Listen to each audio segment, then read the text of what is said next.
Welcome to the Mask news. వ్యాపార నిపుణులు మార్వాడీలు, ఆర్యవైశ్యులు. వ్యాపారానికి పర్యాయపదం మార్వాడీలు. 16వ శతాబ్దం నుండి వ్యాపారం చేసిన అనుభవం వీరి సొంతం. మార్వాడీలు సహజంగా వ్యాపారం చేయడానికే మొగ్గు చూపుతారు. ఉద్యోగం చేసే మార్వాడీలు ఉండరని కాదు. ఒకవేళ చేసినా వారు ఫైనాన్స్కు సంబంధించిన ఉద్యోగాల్లోనే ఉంటారు. హార్వర్డ్ మొదలుకొని వారు చేయని వ్యాపారం ఉండదేమో అనిపిస్తుంది. చిన్న వ్యాపారాలే కాదు, అతిపెద్ద కంపెనీలైన డీమార్ట్, ఓలా, బిర్లా లాంటి ఎన్నో వ్యాపార సామ్రాజ్యాలు మార్వాడీలవే. భారతదేశంలో ఉన్న బిలియనీర్లలో ఒక వంతు మంది మార్వాడీలే. మార్వాడీలకు వ్యాపారం అనేది తరతరాలుగా వస్తున్న వారసత్వ విద్య.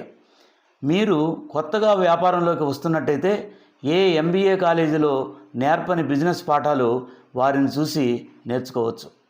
రిస్క్ తీసుకోవటమే విజయ రహస్యం. మార్వాడీలు వ్యాపారం చేయాలంటే దాంట్లో రిస్క్ తీసుకోవడానికి సిద్ధపడతారు. కొత్త బిజినెస్ లేదా టెక్నాలజీ ఏదైనా సరే వీరు దాంట్లో డబ్బు ఉంది అంటే రిస్క్ తీసుకొని పెట్టుబడి పెడతారు. No risk no rusk strategy వీరది. కొత్త వ్యాపారం మొదలవుతుందంటే ముందుగానే దాంట్లో దూరిపోతారు.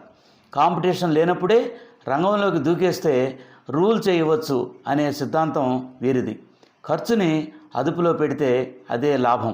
మార్వాడి బిజినెస్కు అతి ముఖ్యమైనది మార్వాడి అనవసరంగా ఖర్చు పెట్టడం. కేవలం అవసరం అయితేనే ఖర్చు పెడతాడు. ఖర్చు తగ్గించడం అంటే లాభం తీసుకోవటం అని నమ్ముతాడు. ఇప్పుడు ఒక మార్వాడి సూపర్ మార్కెట్ నడిపితే దాంట్లో AC పెట్టడం కంటే ఆ ఖర్చును తగ్గించి తన వస్తువుని పోటీ రేటుకి అమ్మడంపై దృష్టి పెడతాడు. దానివల్ల మార్కెట్ కంటే తక్కువ రేటుకి దాన్ని అమ్మగలడు. డీమార్ట్ షాపును చూస్తే ఆ విషయం అర్థమవుతుంది. కుటుంబమే బలం. మార్వాడీలు కుటుంబ సభ్యులనే వ్యాపారంలో భాగస్వాములను చేసుకుంటారు. ఒక వ్యక్తిగా వ్యాపారం మొదలు పెడతాడు. నిలబడ్డ తర్వాత అన్న, తమ్ముడు ఇలా అందరినీ ఆ వ్యాపారంలో భాగం చేసుకుంటాడు. మరిన్ని ప్రాంతాల్లో ప్రారంభించి మార్కెట్ను గుప్పిట్లో తీసుకుంటారు. సాధారణంగా వీరు బయట వ్యక్తులతో భాగస్వామ్య వ్యాపారాలు చెయ్యరు. 7 ఏళ్ళు రాగానే పిల్లలు కూడా వ్యాపారంలో మెళుకువలు నేర్చుకోవాల్సిందే. అందుకే మార్వాడీలు చదువుపై పెద్దగా దృష్టి పెట్టరు. తమ వ్యాపారాలే తమ పిల్లలకు MBA కాలేజీలు. ధనమే అన్నిటికీ మూలం. మార్వాడీలు డబ్బుని ప్రేమిస్తారు. తమ పిల్లలకు అదే నేర్పిస్తారు. ఒక్క రూపాయి కూడా వృధాగా పోనివ్వరు. డబ్బు పెట్టుబడి పెడితే అది ఇంకో రూపాయి తీసుకురావాలనే ఆలోచనలోనే ఉంటారు. పెద్దగా డబ్బు వెదజల్లే వ్యాపారం చేయటం కాదు. ఒక పద్ధతి ప్రకారం డబ్బుని ఇన్వెస్ట్ చేస్తారు. డబ్బు సంపాదించటం, ఆ డబ్బుని ఇన్వెస్ట్ చేసి మరింత డబ్బుని సంపాదించటం, ఇది ఒక నిరంతరమైన ప్రక్రియ. Trend is not your friend. Marwadi ట్రెండ్ను పట్టుకొని పరుగు పెట్టడు. తాము వేచి చూసి ముందుగా ఎంటర్ అయ్యే ట్రెండ్ క్రియేట్ చేస్తారు. అందరూ చేసే వ్యాపారాల కంటే ముందుగానే వారు ఆలోచిస్తారు. నగరాల్లో ముందు వారు ఒక ప్రాంతం డెవలప్ కానప్పుడే శివార్లలో వచ్చి స్థలాలు కొని పెట్టుకుంటారు. కొన్నాళ్లకు ఆ ఏరియాలో అభివృద్ధి ప్రారంభమయ్యాక అక్కడ construction material, granite, steel, cement లాంటి వ్యాపారాలు మొదలు పెడతారు. మార్వాడీలు ఎన్ని వ్యాపారాలు చేసినా వారు బాధ్యతలను సరిగా అప్పజెప్పగలరు. నిర్ణయం తీసుకునే అధికారం మాత్రం ఇవ్వరు. వారి దగ్గర పనిచేసే ఉద్యోగులు కూడా సహజంగా కుటుంబ సభ్యులే అయినా కూడా ఒక్కొక్కసారి బయట ఉద్యోగులను కూడా పెట్టుకుంటారు. వారికి బాధ్యతలు ఇచ్చినా కూడా ఒక కన్ను వేసి ఉంచుతారు. వారిపై ఆధారపడరు. తమ వారితో మంచి సంబంధాలు. మార్వాడి తమ సాటి మార్వాడిని పూర్తిగా నమ్ముతాడు. ఒకరికి ఒకరు సహాయం చేసుకుంటూ ఉంటారు. ఇది వారికి పెద్ద అనుకూల అంశం. అందుకే వారి మనీ రొటేషన్ సులభంగా జరుగుతుంది. వారు చేసే వ్యాపారానికి మద్దతు దొరుకుతుంది. వ్యాపారులకు సరుకు క్రెడిట్లో ఇస్తారు. ఇలా తోడుగా ఉంటారు. ఒకప్పుడు బంగారం తాకట్టు పెట్టుకుని డబ్బులు ఇచ్చే వారిగానే మార్వాడీలను ఎక్కువ మంది తెలుసు. ఇప్పుడు అలా కాదు. వారు కిరాణా కొట్లు మొదలుకొని స్టీల్, గ్రానైట్ ఒకటేమిటి, డబ్బు ఎక్కడుందో అన్ని రంగాల్లోనూ వారి వ్యాపారాలు ఉన్నాయి. ఒకప్పుడు పట్టణాలకు మాత్రమే పరిమితమైన ఈ కమ్యూనిటీ ఇప్పుడు తెలంగాణ, ఆంధ్రప్రదేశ్లలో మారుమూల ప్రాంతాలకు కూడా వెళ్ళి వ్యాపారాలు చేస్తున్నారు. వ్యాపార రంగంలో మార్వాడీలది ఒక ప్రత్యేక స్థానం అని చెప్పవచ్చు. మార్వాడీలు కేవలం భారతదేశంలోనే కాదు, ప్రస్తుతం ప్రపంచవ్యాప్తంగా అన్ని దేశాల్లో కూడా వారి వ్యాపారాల వల్ల విజయం సాధిస్తున్నారు. మార్వాడీల విజయం వెనుక అనేక సూత్రాలు ఉన్నాయి.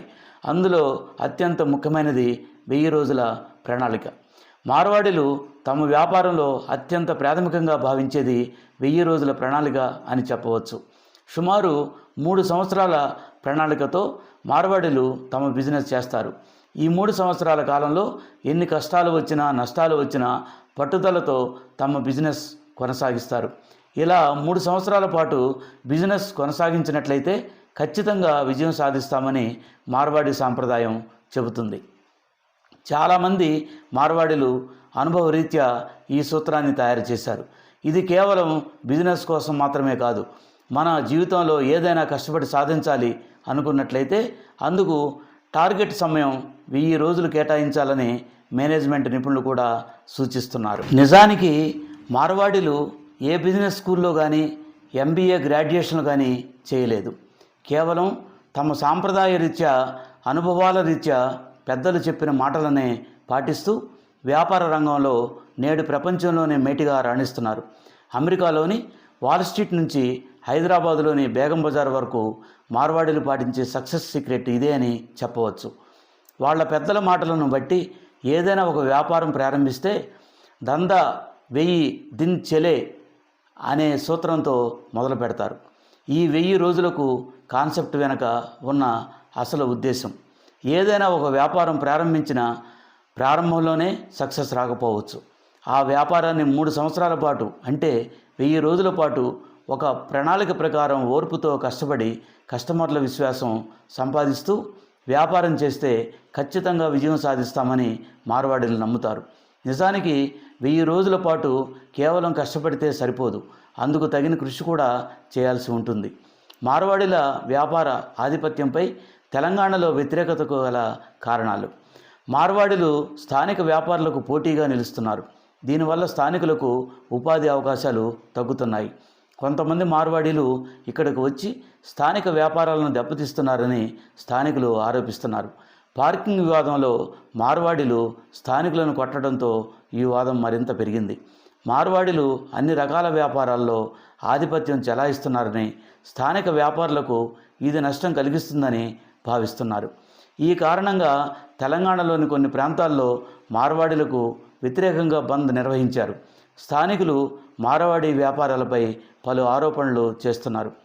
వాటిలో ప్రధానమైనవి, మార్వాడీ వ్యాపారుల కారణంగా స్థానికుల ఉపాధి అవకాశం దెబ్బతింటున్నాయి. నార్త్ ఇండియా నుంచి వచ్చి మార్వాడీలు తమ ఉపాధిని దెబ్బతీస్తున్నాయని స్థానిక వ్యాపారులు ఆరోపిస్తున్నారు. కొన్ని ప్రాంతాల్లో మార్వాడీ షాపుల్లో స్థానికులు వస్తువులు కొనకూడదని పిలుపునిచ్చారు. మార్వాడీలు నకిలీ వస్తువులు అమ్ముతున్నారనే ఆరోపణలు కూడా ఉన్నాయి. మోండా మార్కెట్లో ఒక దళితుడిపై మార్వాడీలు దాడి చేశారనే ఆరోపణలు కూడా ఉన్నాయి. ఈ ఆరోపణల కారణంగా తెలంగాణ వ్యాప్తంగా మార్వాడీలకు వ్యతిరేకంగా నిరసనలు, బంద్లు జరుగుతున్నాయి. స్థానిక వ్యాపారుల ఉపాధి అవకాశాలు దెబ్బతింటున్నాయనే కారణంతో ఈ నిరసనలు వ్యక్తమవుతున్నాయి. Thank you very much watching for the Mask News. Please wait for the next episode. Thank you.